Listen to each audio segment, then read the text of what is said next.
मेरी एक दोस्त है जो पढ़ाई में तो तेज है पर भगवान को नहीं मानते, तो क्या करूं मैं, दोस्ती रखूं कि नहीं रखूं? भगवान को क्यों नहीं मानती? वो बोलती है कि इंडिया कभी आगे नहीं बढ़ पाएगा, जो भगवान को फालतू में मानते इसकी वजह से इंडिया कभी आगे नहीं बढ़ पाएगा और सब देश आगे बढ़ जाएगी। हाँ, पाकिस्तान बहुत आगे बढ़ गया, श्रीलंका बहुत आगे बढ़ गया, बांग्लादेश बहुत आगे बढ़ गया। हाँ, पूछना अपनी मूर्ख सहेली से कितना आगे बढ़ गया। हाँ। उससे बोलना बेटा सबसे आगे भारत ही है। जी गुरु। उससे बोलना सबसे आगे कौन? भारत। हाँ, सबसे आगे आज भी भारत है पूरी दुनिया में। किसमें? भगवान को मानते इसीलिए। तुम अंग्रेजों के कारण गुलाम नहीं हुए, तुम्हारे तथाकथित ऋषि मुनियों के कारण तुम गुलाम हुए हो। और जब तक तुम ये सत्य नहीं समझोगे तुम फिर गुलाम होगे। तुम्हारे भाग्य में गुलामी है। फिर ये तुम्हारे तथाकथित ऋषि मुनियों की कृपा है कि उन्होंने तुम्हें उल्टी बातें सिखाई।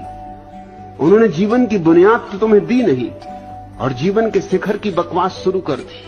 काखागा सिखाया नहीं और तुम्हारे हाथ में कालिदास के शास्त्र पकड़ा दिए। भारत एक बुनियादी भूल में पड़ा रहा है। इसने विज्ञान का तिरस्कार किया, उसका फल भोग रहा है। विज्ञान के तिरस्कार के कारण तुम 2000 साल गुलाम रहे हो, किसी और कारण से नहीं।